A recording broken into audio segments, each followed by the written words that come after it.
Welcome back and thanks for watching. I really do appreciate it. Got some more stuff going on with the buggy for this video. First thing is I got to finish the skid plate mount, so it actually mounts to the whole chassis, not just underneath the transmission. The second thing, and probably the biggest part of this fabrication video, is the hydraulic steering mounts. Now I'm using double-ended rams on both the front and the rear.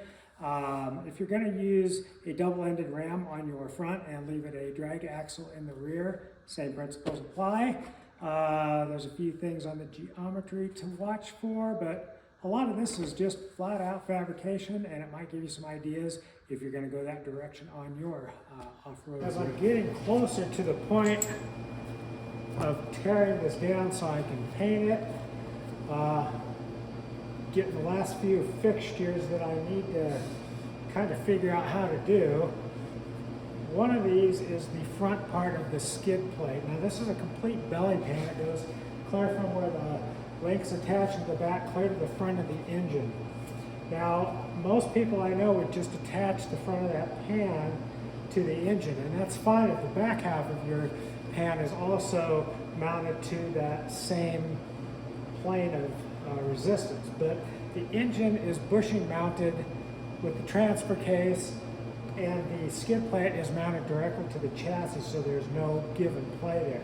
So what I really don't want to do is mount something that is unbushing from the chassis to the engine. So what I'm thinking is I've got some of these bushings, they're just steel, and I've got some link mounts. I'm going to try to set these in a place where I can try to freeform a chunk of tube down there to a plate, and I'm not sure how I'm going to really do it yet, but I need to make sure I can go down and clear the links and still get to the pan. So this is kind of one of those freeform things, kind of see how I can get there. All right, after the bushings, I grabbed some bar stock. These two holes match the two holes in the front of the plate. Now I just cut it to the right length, and I can bring these tubes down pretty close to the middle on either side, or kind of work them around so that they will fit. Just got things kind of tacked in. This mounts to the front of that skid plate, then these bushings come up and mount into some tabs I'm welding to the frame. Just got to finish weld it.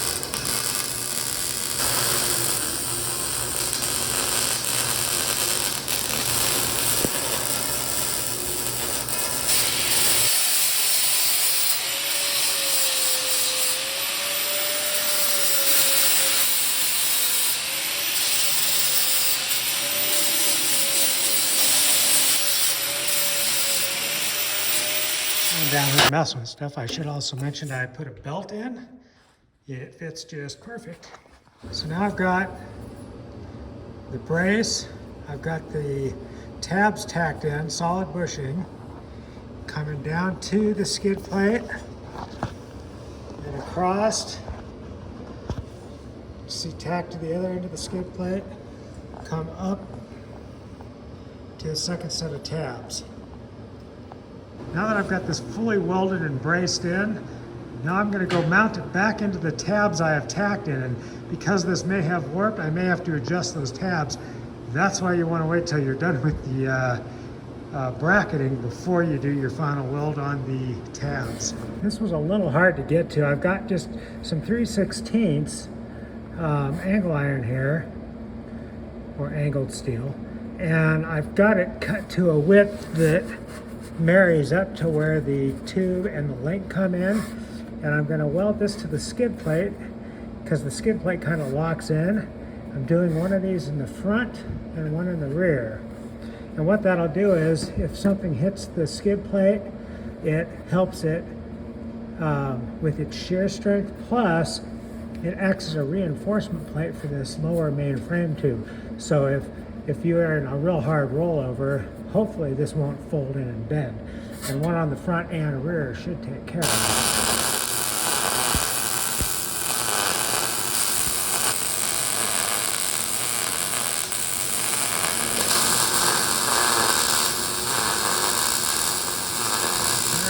finished up. The chassis tube fits here, and the lower control arms point that way. So this should help reinforce that whole lower tube, and having the opposing shear on the opposite end will also help stabilize that frame. The skid plate is fully done now, including the front mounts, rear mounts, side mounts, fully welded. I'm going to go ahead and paint this thing and let it sit here for 6 months before I install it. Came up with another idea. I'm not sure if it's a good one or not yet, but I've got these really cool loops that I use for towing, and it'll make number one, a good recovery point, but it can also guard my fairlead, and when I drop the rope through as a suck down winch, it might protect that rope a little bit if it gets pinched. So I'm gonna let this, that sit for a day or two and think about it before I actually burn that in. But this is a 3-inch double-ended ram from PSC. 3 inches is the cylinder diameter. The throw for these, if you just buy them right off the shelf, is 11 inches, which is how much throw I have on the steering knuckles. So you want to make sure that the throw you're getting will match what your throw at the knuckles are, where the links will attach. That way the geometry will be correct. We'll get to that later. However, what I found, when you run a 50-degree turning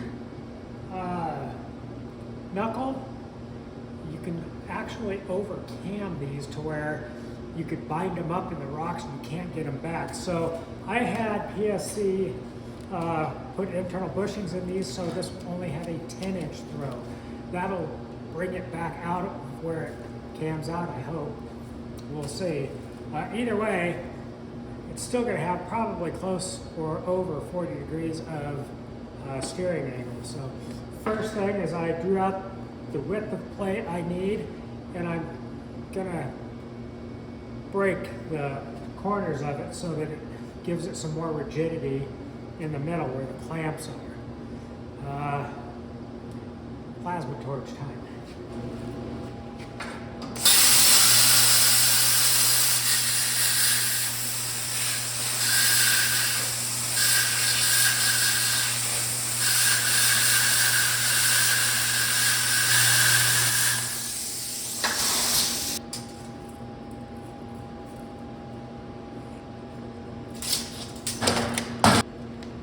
Decided to cut from the other direction, so I wanted to make sure I didn't cut past what I needed, because I don't know how width I'm going to need on the other end will be.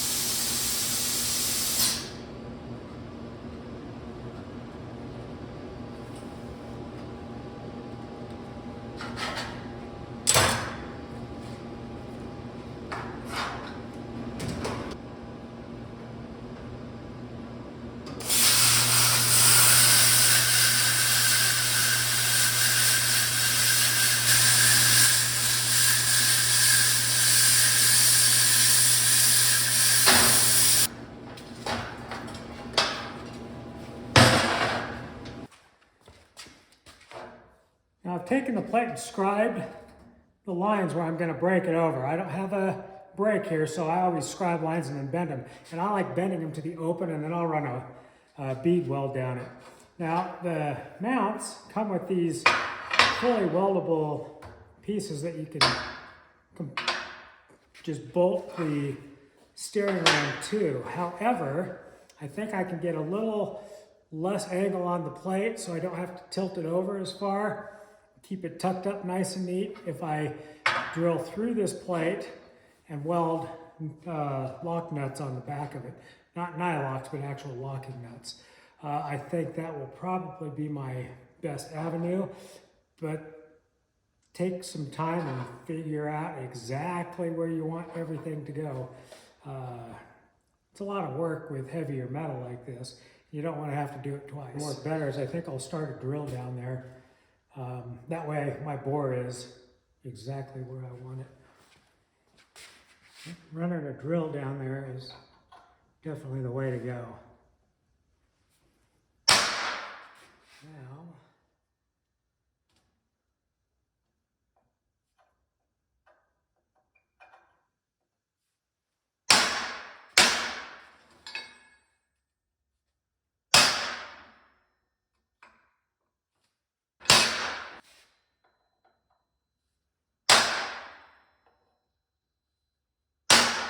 just left enough of a mark. Now I can drill all these. I'm going to try to drill them small enough to where I'm going to tap through them and then weld nuts on the back. That way it'll give me extra threads. Well, I'm just going to try this. I don't know if these holes are going to line up perfect, but I drilled them 7/16 instead of half. Now I'm going to run a tap through them, and if I can, I'll thread these in, and then I'll put a nut on the back. That way I'll have a lot more surface area to hold these clamps. Should probably go, was it 27/64 or something like that, is the actual correct drill bit size. But as long as you back these up instead of trying to cut the whole thread at once, they generally will work okay. Just takes a little bit more time.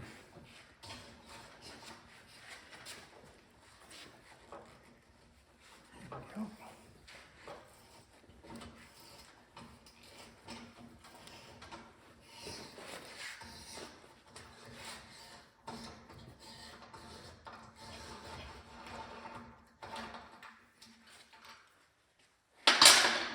Test this theory first.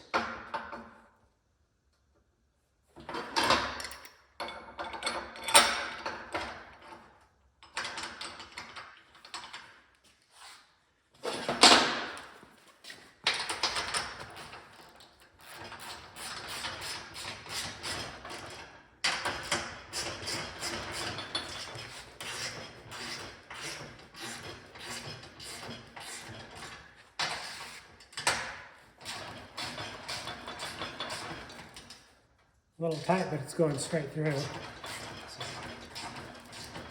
yep, these will work. At least on that one. Got to make sure the rest of them will do that too. Now I've threaded bolts through here. I don't want to heat up all my hardware. I've tested to make sure that they lined up. So far, so good. But I put a bolt through, and these are a bolt that I've used for other things too. So I'm not worried about heating these up. I'll weld the nuts on. And you want to run these through before you put the nut on instead of trying to line stuff up afterwards. That way all the threads line up, all the bores line up.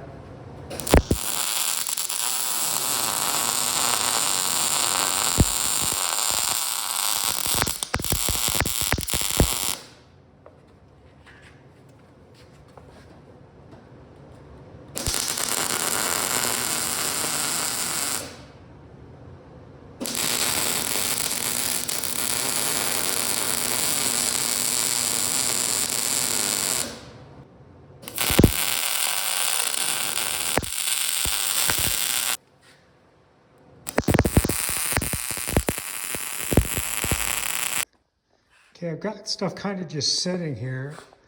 I've got just enough room to clear the differential cover and probably to get the differential out. I'll have to take a tape measure of that. But what's more important right now is I'm trying to get this link to be as straight as I can once I set the heim joint on top of it.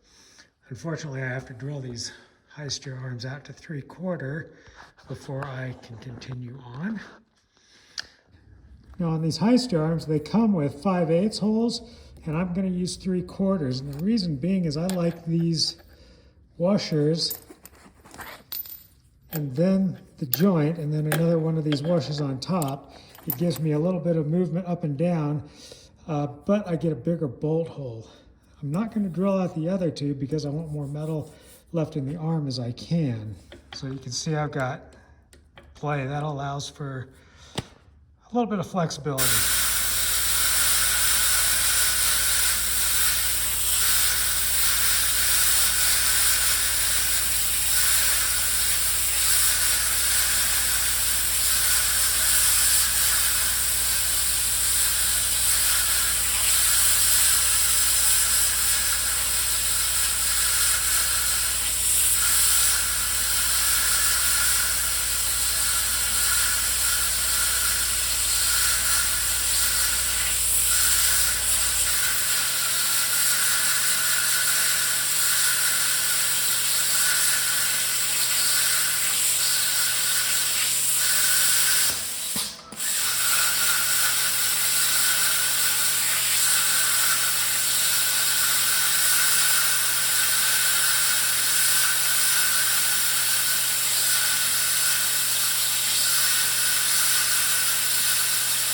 Plate for the front steering rim. I'm pretty much doing this the same. I'm drilling these holes.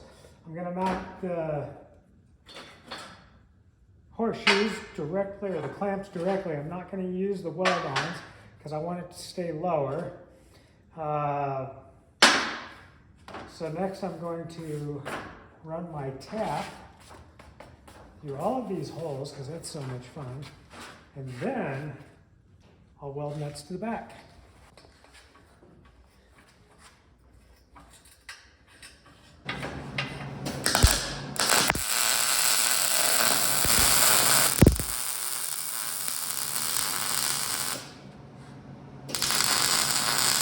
Based on where the cutout is on the front differential, this might work out really, really well. Pretty close up here, so I may have to put a little more of a tilt in it. I'm not sure yet. I think this is where I want this to live. I would prefer the ram be up a little bit higher, but I also can't hit the chassis with the fittings if it's at full stuff. So this will give me about 1/4 inch of clearance there. My steering arms have just a slight kick up to them. And the big question is whether or not I'll be able to get the carrier out if I ever need to get in there. I think before I do any full welding, I'm going to pull this cover off and measure how deep the carrier is, because I don't remember the exact measurement offhand.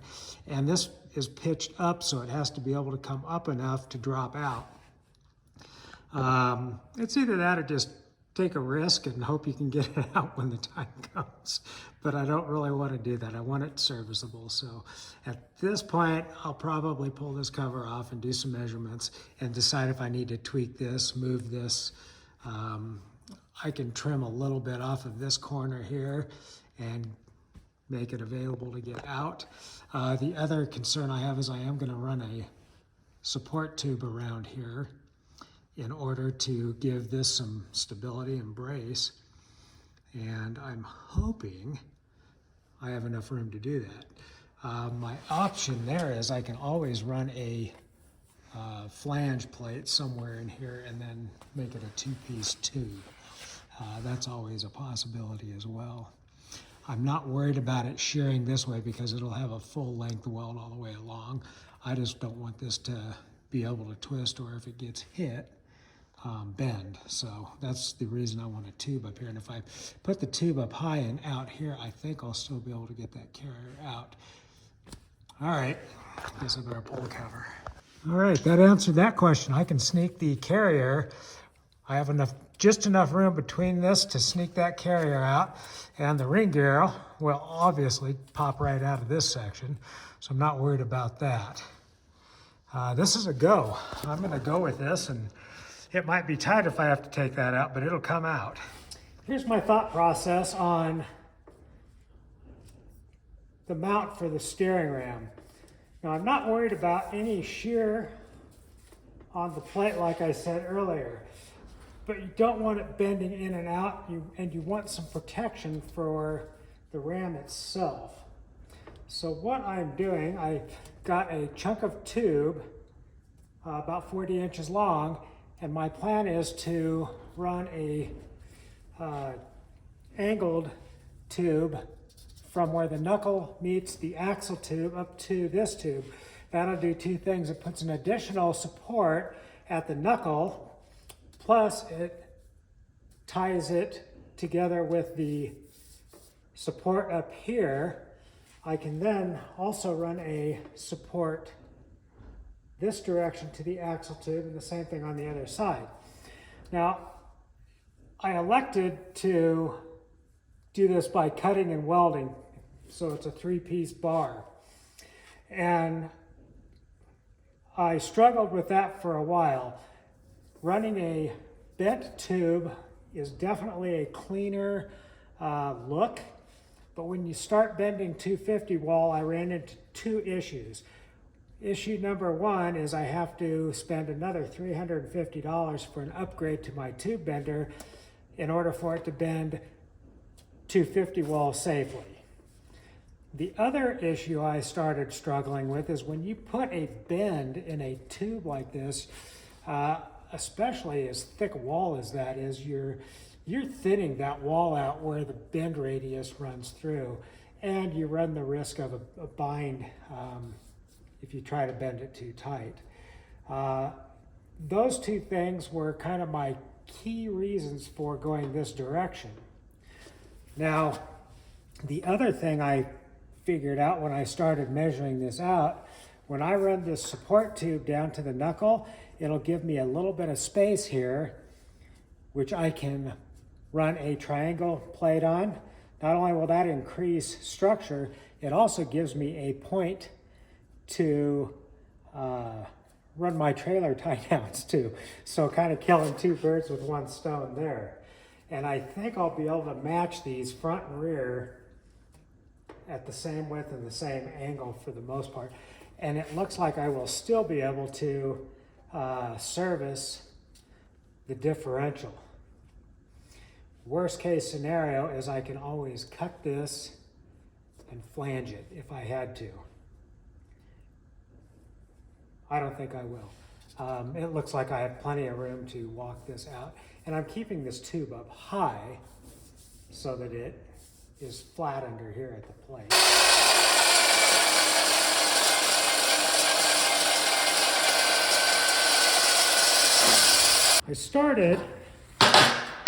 I just cut a 45 and then a 30-degree angle, and then I chopped straight just so it would fit very basic the direction I wanted to go. Then I just rounded the corners on the 30-degree side and made sure I had a flat. So I initially cut it at an angle and then chopped it flat. The other side I cut a 45, but I didn't go quite to the other end. Left it a little shallow, and then I just knocked the corners off, and it fits pretty well. So once I knock the corners off on this one, round it a little bit, it should fit equal. Same length, same size, same shape. Now these will work for the rear. The fronts, I'll have to change this angle a little bit and this angle a little bit, just because of the geometry of the knuckles.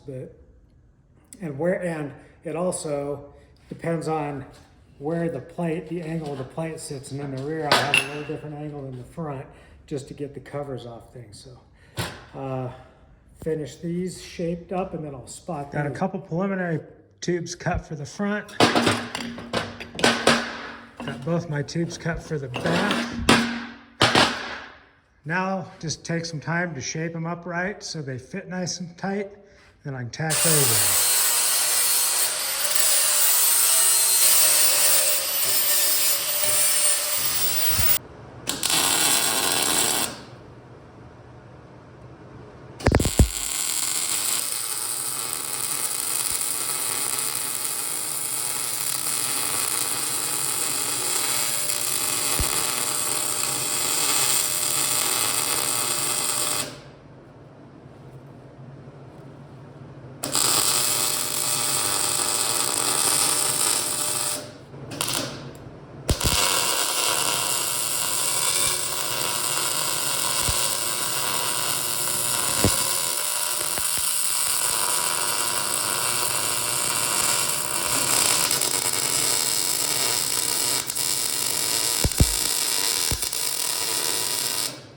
back to the front, grind them a little bit, and kind of make them pretty darn close to identical.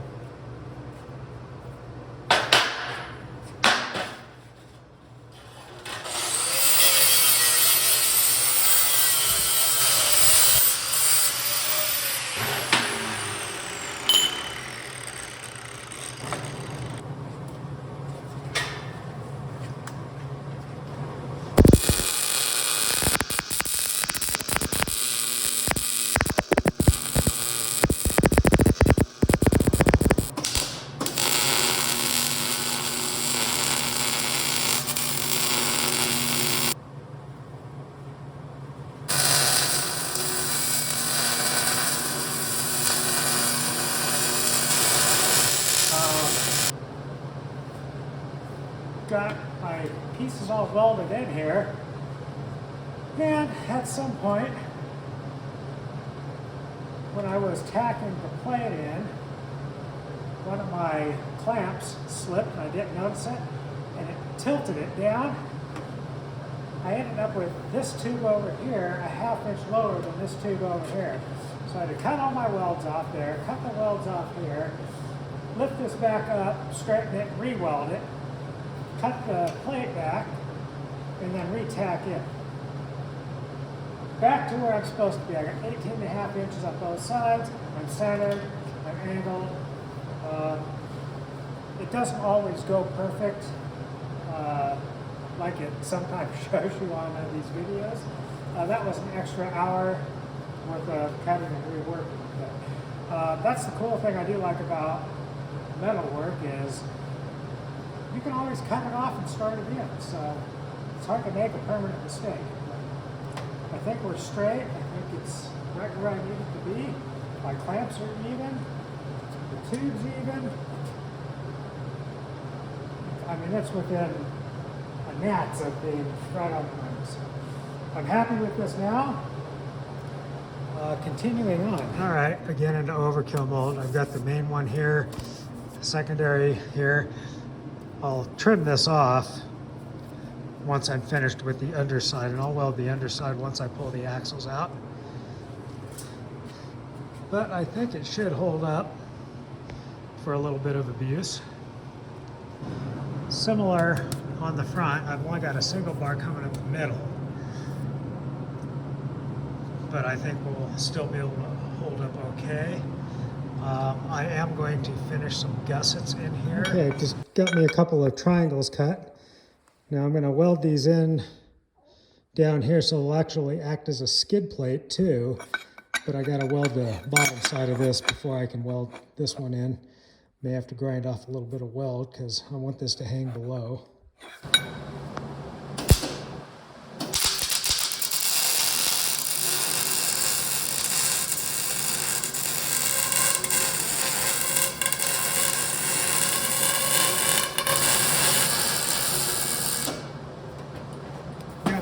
One leg of the gusset welded. I think the rest of it, it's tacked in. I think I'll wait till I flip the axle over to do the rest of my finish welding on it, to do the rest of the gussets. Now, when I started building this tube for the steering, I kind of thought, you know, if I can capture this corner of the knuckle along with the tube, it'll act as its own gusset for the knuckle, kind of making that knuckle a stronger point than it would have been without that. So it kind of created its own gusset by doing that.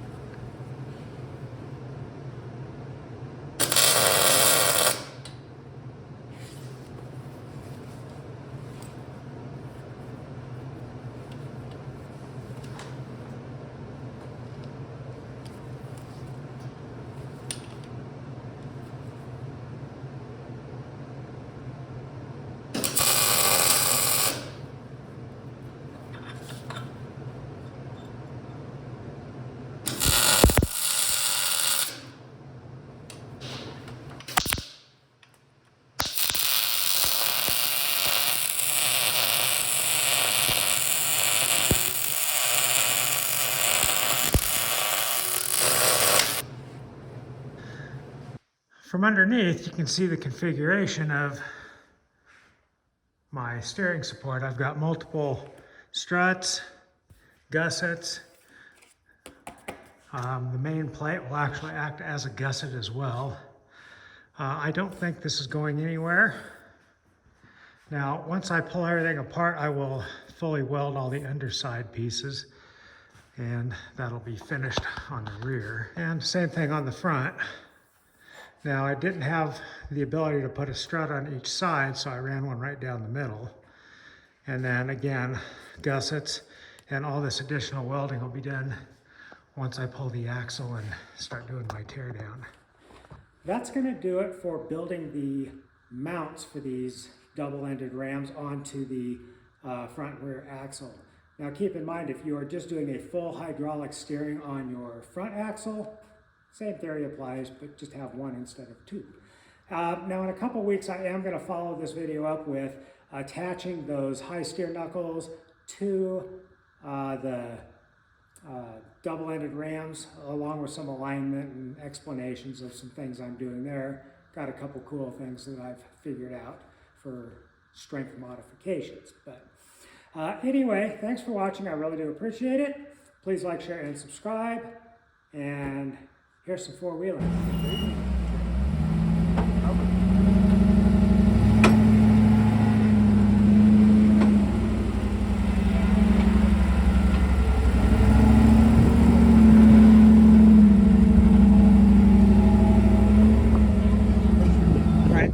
They don't like it. No. Starting them up, letting them run, drive them 15, 20 minutes, and then shut them off. Yep, you got to get them out on the road. That's where they're made to be. I've tried to run 48 hours and never shut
it is.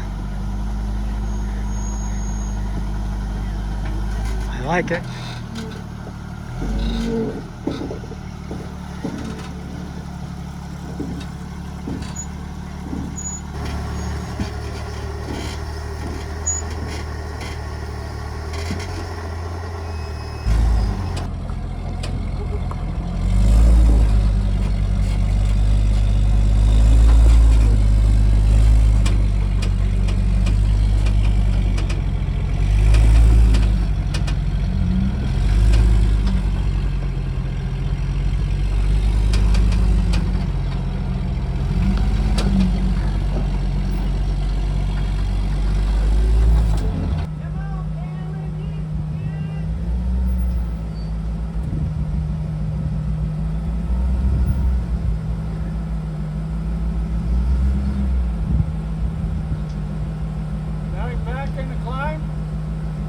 Right rear's starting to come up a little bit. Left rear's in the air.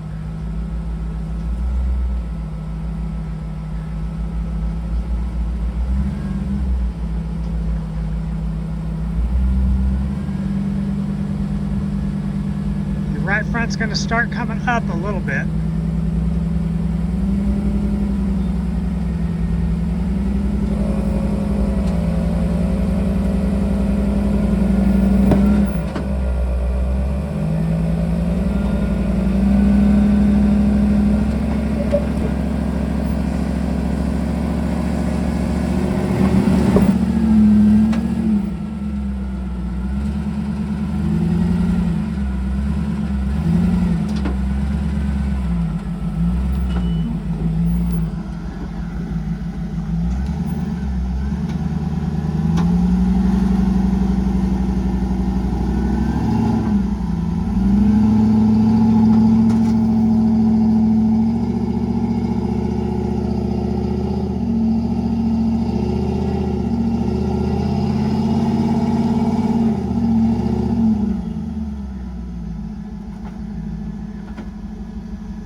Gonna have to reposition a couple times, try to get on top of that rock, and it may pull the right side up instead of the undercut.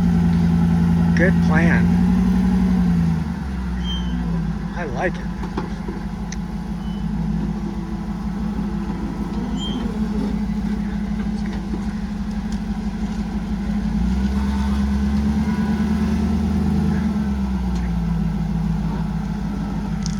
Straight.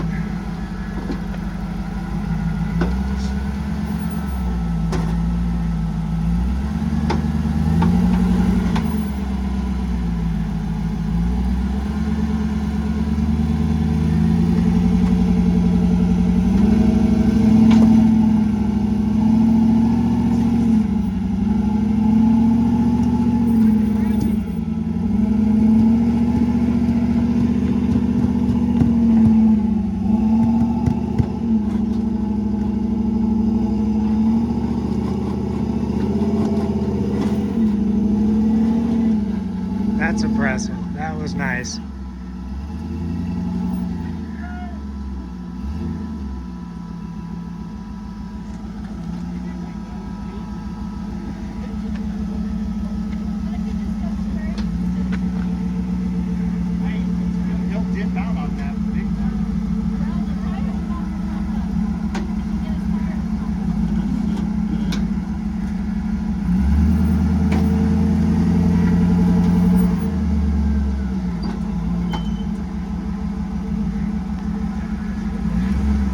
Go driver up and then turn.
Stay driver until he's up. No driver.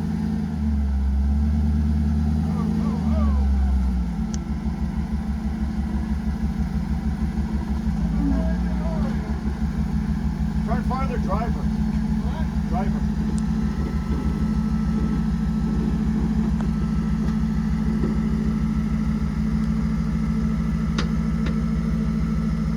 No driver, go forward. Try the driver.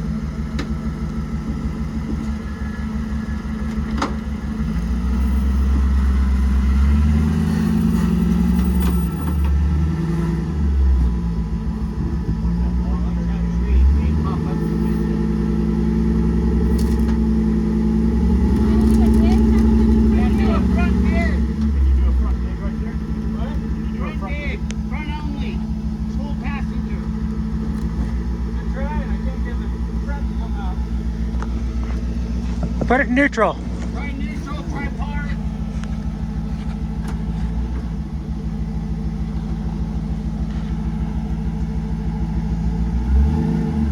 There you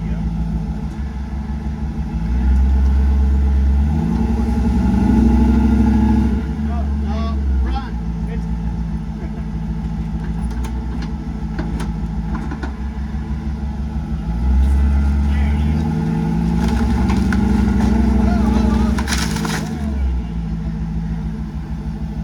Yeah, keep going. Come on, ball buddy. You got it. Lock her in. You're good. Are you good now? Yeah, I will. My turn.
Did you go through there? Ethan did. Terry did it. Yeah.